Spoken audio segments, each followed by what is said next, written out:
A continuación, los invitamos a compartir La Memoria Inquieta, una serie documental sobre el Museo de la Memoria de Rosario. En esta oportunidad compartimos el capítulo La identidad como derecho.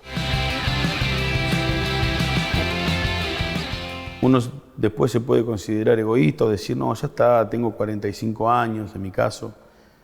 ¿Para qué necesito saber quién soy? Estoy bien así, estoy feliz así. Listo, y lo que pasó, pasó.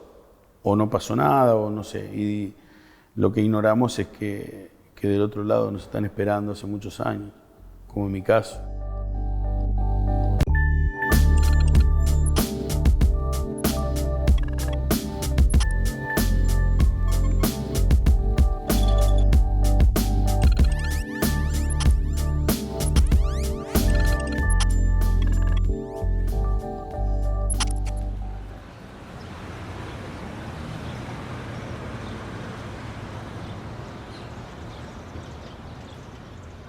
Cuando ocurrió la dictadura, la última dictadura militar, a pesar del dolor, de la muerte, de la desaparición, hubo distintos grupos, organizaciones de derechos humanos que no se quedaron y siguieron.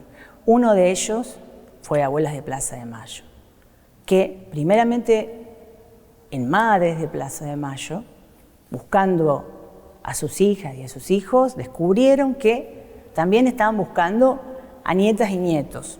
El motivo que agrupó a estas mujeres que la conformaron originariamente, bueno, y que siguen siendo las Abuelas de Plaza de Mayo, es la búsqueda no solo de sus hijos e hijas que habían sido ya en ese momento desaparecidos y desaparecidas por la dictadura militar, sino también a una generación siguiente, ¿no? Porque muchas de las mujeres que desaparecieron en esa época en nuestro país estaban embarazadas y dieron a luz en los centros clandestinos, o hubo casos también de niños muy pequeños, bebés en algunos casos, que fueron secuestrados junto con sus padres y que permanecieron y permanecen también desaparecidos. Las abuelas pudieron, con la ayuda de científicos, descubrir lo importante que era el ADN para esto.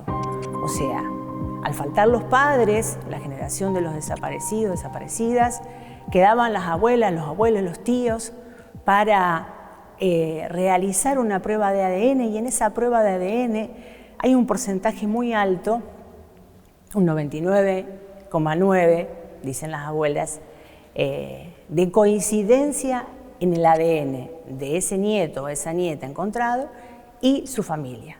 Entonces, ya no es una información, una opinión, no es algo que se dice por ahí, sino que es una prueba científica.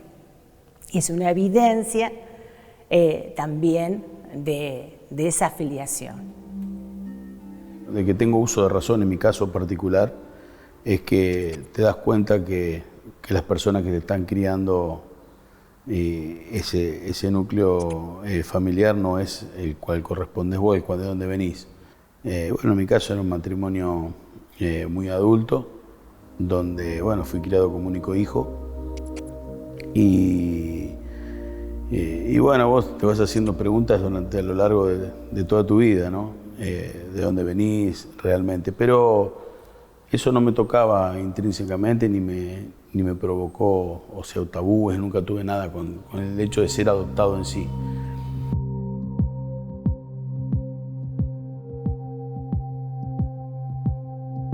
Estamos en un espacio que se llama Evidencias. Este espacio está destinado a las abuelas de Plaza de Mayo para recordar su lucha, para mantenerla vigente, y tiene que ver con el archivo biográfico de Abuelas de Plaza de Mayo. El abanico de posibilidades que vos tenés cuando, en este caso, un ADN, que vos sabés que vas a un ADN y da positivo, de que aparezca tu mamá no es muy común, sino que vos esperás una abuela, un tío, un hermano, una hermana que busca, un primo, abuelos, ¿no? Fue un impacto. Asimismo, cuando fue la noticia de decir, bueno, mira, vos te hiciste un ADN y encontramos a tu mamá. Viste, quedás medio... Pero yo iba más allá, porque yo quería encontrar a mi madre. algo me decía que podía encontrarla con vida, no sabía por qué, si venía por la de la dictadura o no. Y bueno, y ese fue el primer impacto, digamos, cuando te enterás que tu madre está con vida, que la dejaron con vida.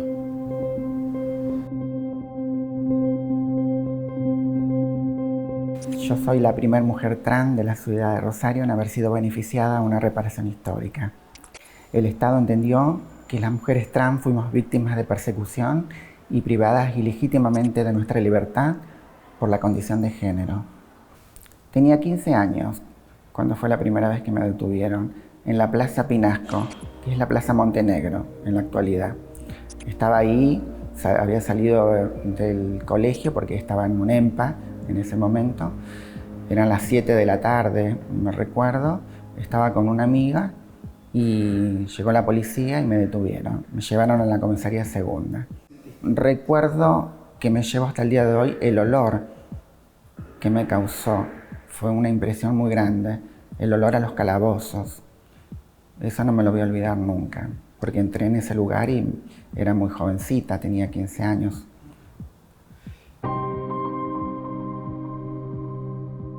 Han sido las abuelas también quienes han estado ahí permanentemente interrogándose sobre la situación, sobre dónde estarían sus nietos y nietas en ese momento, qué cuestiones necesitarían, qué cuestiones le prestarían atención.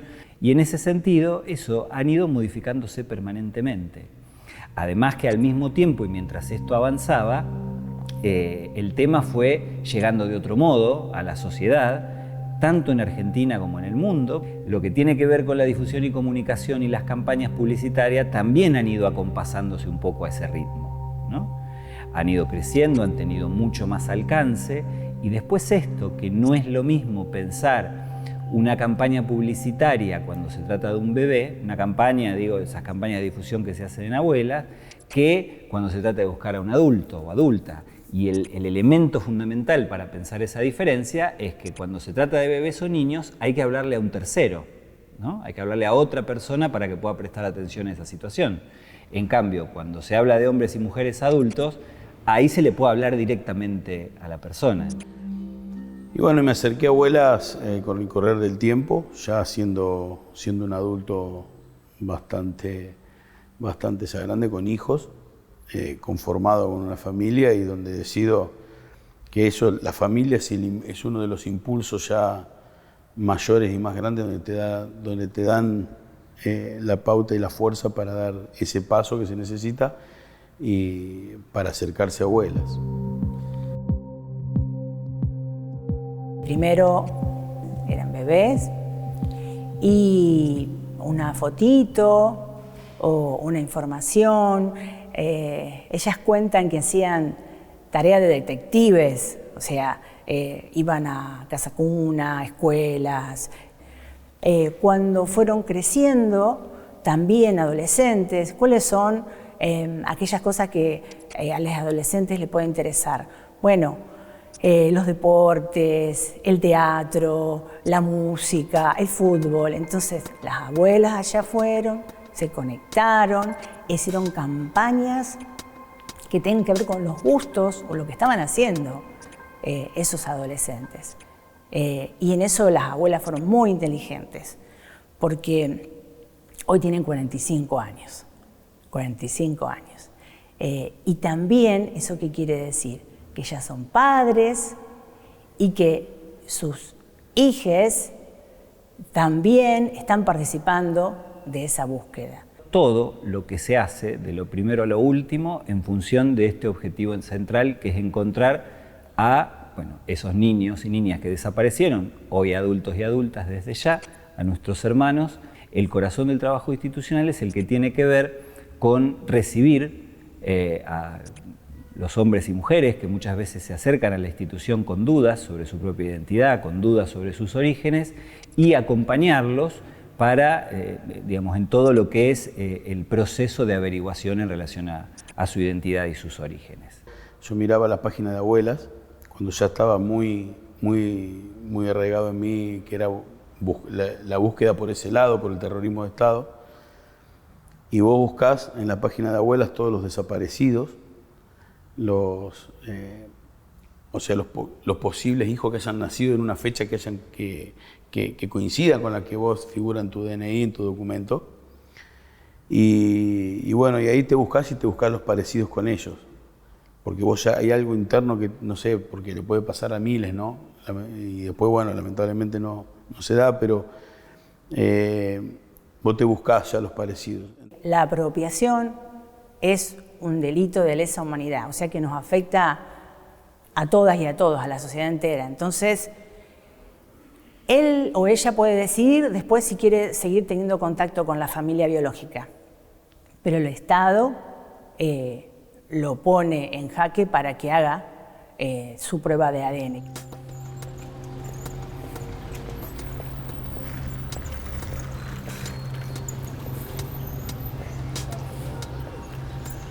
No teníamos derecho a nada, ni siquiera ir a comprar el pan, porque nos agarraban por la calle y nos llevaban detenidas, nos sacaban de dentro de los restaurantes, de los negocios, de las pensiones, porque en ese momento vivíamos en pensiones, nos esperaban en la puerta con los Falcon y los llevaban detenidas.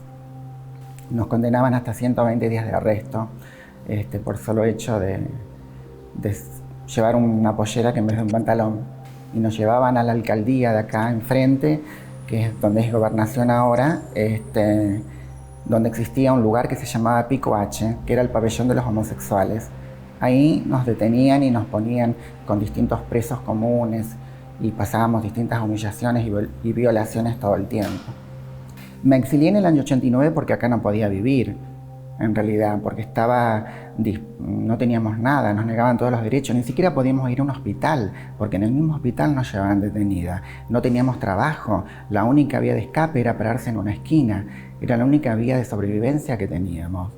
Y eran cosas horribles en ese momento, porque nos cerraban las puertas de todas partes, nos echaban de todos los lugares, no podíamos entrar ni siquiera a un restaurante porque no los atendían. En las pensiones donde vivían los cobraban 3 veces más caro de lo que podía salir un alquiler normal por solo hecho de ser una mujer trans. Y nuestra familia también sufría al mismo tiempo con nosotras, porque era una persecución constante. Salíamos en el diario cuando íbamos detenidas y las direcciones y con nombre y apellido y las direcciones de nuestros domicilios. O sea que era todo un entorno muy oscuro que teníamos en ese momento. Y lo peor de todo, que nosotres, ¿cómo te puedo explicar? Era una cosa que aceptamos esa realidad, porque no conocíamos otra realidad, lo naturalizábamos. Lo que nos cuenta la gente de Abuelas es que no viene solamente un chico o una chica o un adulto a buscar datos sobre su identidad, sino que a veces vienen con su hija o hijo, o son esas hijas y esos hijos que van a Abuelas y preguntan, porque sus padres no se animan o porque los quieren ayudar. Cuando alguien se acerca a Abuelas con una pregunta o duda en relación a su identidad y sus orígenes, lo primero que se activa no tiene un nombre oficial, pero podríamos decir todo lo que tiene que ver con recibir y alojar la situación de esa persona. O sea, en general es el área de presentación espontánea la que está destinada a ese trabajo, ¿no? La que lleva adelante un poco la parte que toca a la gestión de búsqueda y por lo tanto eso le ofrece un lugar, un horario, una charla para poder, en principio, plantear en qué consiste esa duda, cómo es esa pregunta, qué cuestiones le están pasando a esa persona. Entonces Abuelas toma este pedido y realiza una parte de la gestión porque después eso se deriva a lo que es la Comisión Nacional por el Derecho a la Identidad, ¿no? La CONADI se crea en 1991, es parte del Estado Nacional, está creado justamente a instancias de Abuelas como para poder tomar esta cuestión de la búsqueda de identidad de quienes podrían ser hijos e hijas de desaparecidos.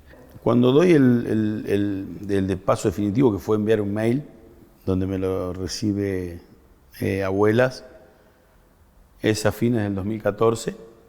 Mi madre de crianza, ella con 85 años vivía con nosotros. Entonces yo lo primero que pedí es no hacerlo muy en secreto, que eso es lo más importante que tiene que conocer quién va a dar el paso, qué que no es que se habla a viva voz, que tenés que salir en la televisión, que tenés que hablar por radio, que te van a seguir los medios, que vas a empezar a pertenecer a cierto grupo. No, nada que ver. Pero por eso es bueno conocerlo, por eso es bueno hablarlo. Recibo una invitación para acercarme a la filial de abuelas acá en Rosario. Bueno, para tener una aproximaciones, esas se llaman así, y ver cuál era más o menos la historia que yo manejaba, qué es los datos que vos tenés, de quiénes y cuáles son tus dudas, básicamente. La manera en que la institución suele acompañar, ahí donde ya se llega a la instancia final de búsqueda de identidad, o sea, cuando aparecen los resultados del análisis, nosotros decimos el análisis genético, pero en realidad son toda una serie de análisis que se realizan y la comparación con el banco, depende lógicamente de cuál es el resultado de ese análisis, ¿no? Porque, de algún modo, como te decía, uno diría formalmente, diríamos que la parte crucial de la búsqueda termina en ese momento, ¿no? El resultado puede ser positivo, en cuyo caso se determina que es hijo o hija de desaparecido, o sea que es uno de nuestros hermanos o hermanas que estamos buscando, y ahí, bueno, se inicia todo el proceso de acompañamiento en lo que tenga que ver con la restitución de identidad. Bueno, yo recupero mi identidad el 19 de noviembre del año 2015. O sea, ahí es cuando el banco genético le da positivo y comparando las dos. Después tengo mi encuentro con mi madre el 2 de diciembre. También puede pasar que el resultado es negativo. Ahí la institución interviene, en todo caso, ofreciendo un acompañamiento desde ya, porque muchas veces las personas a partir de ahí deciden continuar esa búsqueda, averiguando, ofreciendo otras opciones que puedan haber disponibles como para continuar. La CONADI en el último tiempo está también comenzando a intervenir en ese tipo de situaciones, o sea, en los casos de búsqueda de identidad por fuera del terrorismo de Estado, por razones que tienen que ver con cómo fue el desarrollo del genocidio acá en nuestro país. No hay manera de dar por cerrada la información que está en el Banco Nacional de Datos Genéticos. O sea que puede pasar que un análisis dé negativo, pero que en verdad eso se corresponda más a una situación que todavía no hemos llegado, o las investigaciones no han llegado a descubrir un caso de embarazo, ¿no? O sea, un embarazo. Eso es algo que está en permanente movimiento, insisto, un poco porque las prácticas clandestinas de la dictadura no permiten tener una información cerrada. El amor en una crianza en sí, propiamente dicha, existe y por ahí es muy contradictorio, pero yo hablo con el resto como decía, con mis hermanos, que es una hermandad. Y yo tuve una crianza como una adopción. Mis padres nunca supieron que era una adopción falsa, ¿no? Se fueron de este mundo sin saberlo, sin asociarlo. Convengamos que vengo de un pueblito muy chiquito donde no se habla hoy todavía de todo eso. Entonces, bueno, van a ser mis papás de crianza y van a ser mis padres toda mi vida también lo mismo. Hoy tengo una madre biológica que sé que es con vida. La identidad es lo que nos conforma. Hay como, digamos, dos aspectos. Uno que tiene que ver con eso que es esencial para nosotros y otro que tiene que ver con una construcción de lo que somos en la vida. Las dos cosas se complementan. Es importante que uno sepa sus orígenes para después poder construir su camino. Es imposible que uno pueda construir de forma beneficiosa, ¿verdad? Uno siempre está construyendo su identidad, pero en forma productiva, positiva, sin saber cuáles fueron esos orígenes. En el caso de la última dictadura, estos chicos no fueron abandonados, estos chicos y estas chicas no fueron abandonados, sino que sus padres fueron secuestrados y muertos, torturados. Entonces esa información es importante que ese chico o esa chica la tenga. Las nuevas generaciones tienen que saber de dónde venimos y cómo hicimos para llegar, porque hoy los derechos adquiridos están buenísimos, pero tenemos que saber el por qué se hicieron todos esos derechos y todas las luchas que se hicieron para llegar al día de hoy.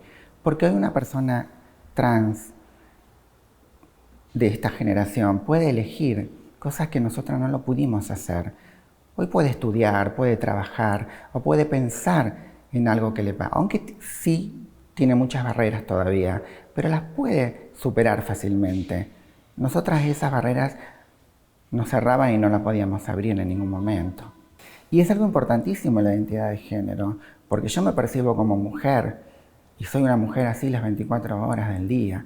Es importante que yo presente un documento donde se me respete por lo que soy, como lo que se ve, como Carolina, ¿no? O como me quiera llamar. Eso es importante. No importa que sea yo trans o no binario o gay o torta o lo que fuere. Lo importante es respetar. Ahora, la identidad es algo que se va formando a través de los años, con el espacio, con tus gustos, con tus sentimientos, con todo lo demás. La identidad es algo muy amplio. No lo determina solamente, creo, en forma muy particular esto, no lo determina a tu verdadera identidad, conocer quién sos. Obviamente sí, es un inicio, ¿no? A ver, pero la identidad se va forjando y se va formando día a día en un ser humano, año a año. Siempre uno se agradece cuando dice, bueno, vamos a hablar de identidad y llamamos un nieto, porque recuperó su identidad. Es una pregunta y un elemento presente en el trabajo cotidiano de abuelas. Por esto de pensar la identidad con una pregunta, no solo da cuenta de algo que tiene que ver con ese concepto y que hace verdaderamente muy difícil poder definirlo, sino que también tiene que ver con esto que han instalado las abuelas en la sociedad, que es poder interrogarnos y poder preguntarnos sobre las cuestiones que se ponen en juego en relación a este tema tan vital y tan importante de la identidad. Porque hablar de identidad es hablar de quiénes somos. Imposible construir nada si no sabemos quiénes somos, lo lindo y lo feo. Entonces, el tema de identidad, abuela lo toma por la cuestión del terrorismo de Estado, pero hoy sigue trabajando porque cree que es importante para toda la sociedad, no para el grupo que fue afectado. ¿Por qué la identidad es un derecho? A mí siempre esta cuestión del derecho a la identidad se me ocurre plantearla desde el derecho que tenemos todos los seres humanos, iba a decir las argentinas y los argentinos, pero es algo inherente a la humanidad, de no tener ninguna traba en cuanto a desarrollar en el tiempo y en el espacio y en las dimensiones que a vos se te ocurren, esa búsqueda en torno a la pregunta ¿quiénes somos? ¿Quién soy? ¿Cuáles son las cuestiones esenciales que hacen a mi persona? Todas y todos tenemos derecho a construir nuestro futuro. Es más, cuando pensamos en memoria, en el Museo de la Memoria, no lo pensamos solamente en el pasado. Pensamos en una memoria dinámica, o sea, ver hacia el pasado lo que sucedió, relacionándolo con este presente y después poder construir hacia el futuro. Entonces, Rubén Chapavo, que era nuestro director, nos decía una memoria estrábica, o sea, en un lugar y en el otro, ¿no? Y eso era muy ilustrativo para charlar con los visitantes.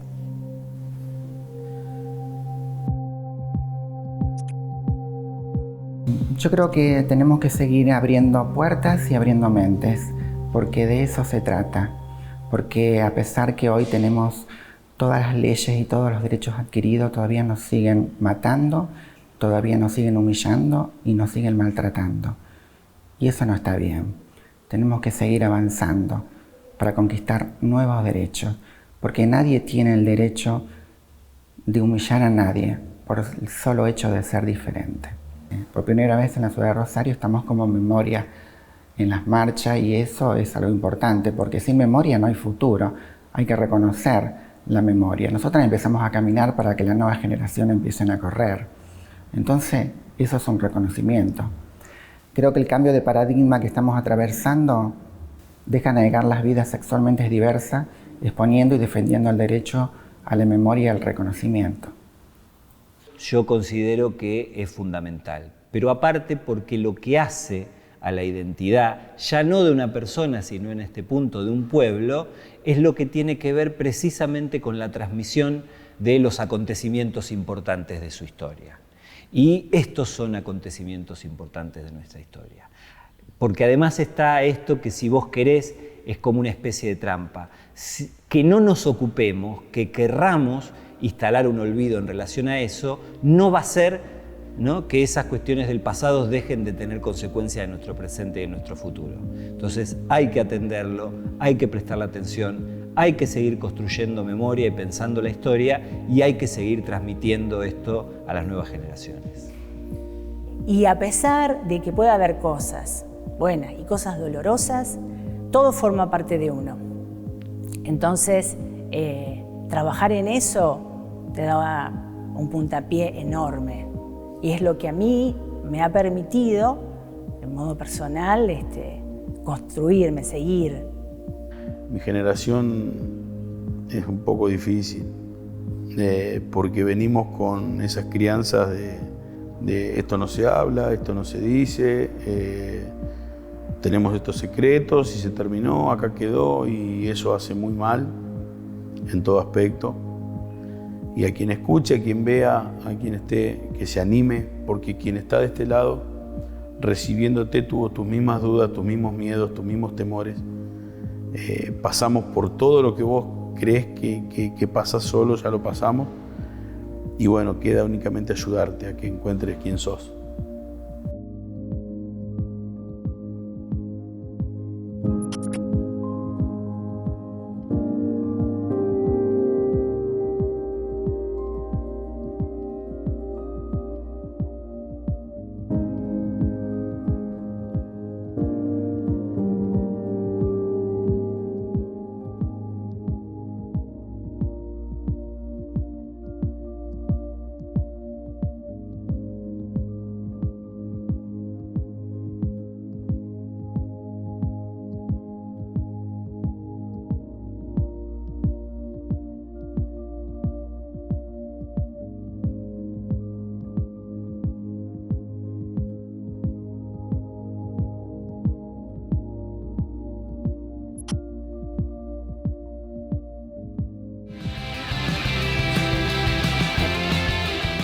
Para cerrar el programa de hoy, ponemos en pantalla un nuevo episodio de Hablando sobre Democracia, una serie de charlas para reflexionar sobre la importancia de cuidar y fortalecer la vida institucional en nuestro país. Hoy conversamos con Catalina Smulovitz, socióloga, politóloga y profesora en la Universidad Torcuato Di Itela.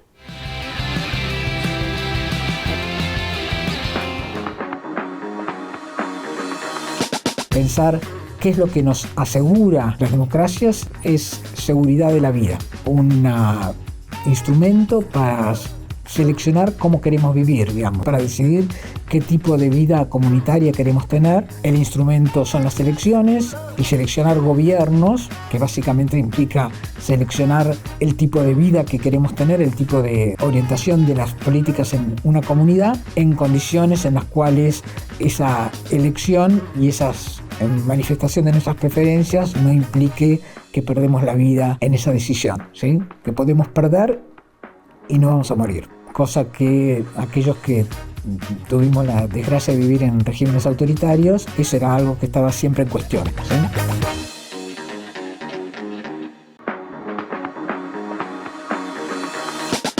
Vemos en el caso argentino y vemos también en la mayor parte de las democracias de América Latina, se han reducido la cantidad de muertes violentas por razones políticas, se han reducido la cantidad de denuncias de tortura y ha habido elecciones periódicas y alternancias significativas. Simultáneamente lo que se ve es que convive con crecientes niveles de insatisfacción con el funcionamiento de la democracia y con crecientes niveles de preferencia por soluciones autoritarias. Yo creo que hay una pregunta muy seria a hacerse: ¿qué es lo que hace que el funcionamiento de las instituciones no resulte satisfactorio? Una primera respuesta, uno podría pensar, otra vez para América Latina, es los niveles de pobreza o niveles de desigualdad.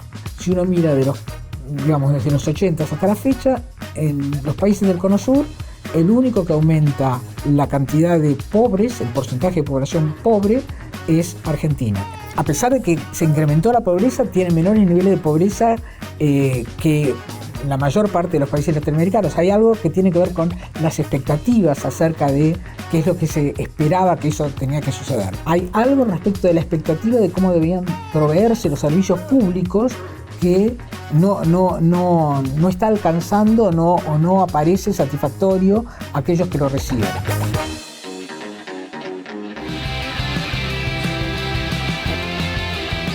Esperamos que hayan disfrutado de este programa. Pueden encontrar todos estos contenidos y mucho más en nuestra web unicanal.unr.edu.ar y en nuestro canal de YouTube Unicanal Rosario. Nos vemos.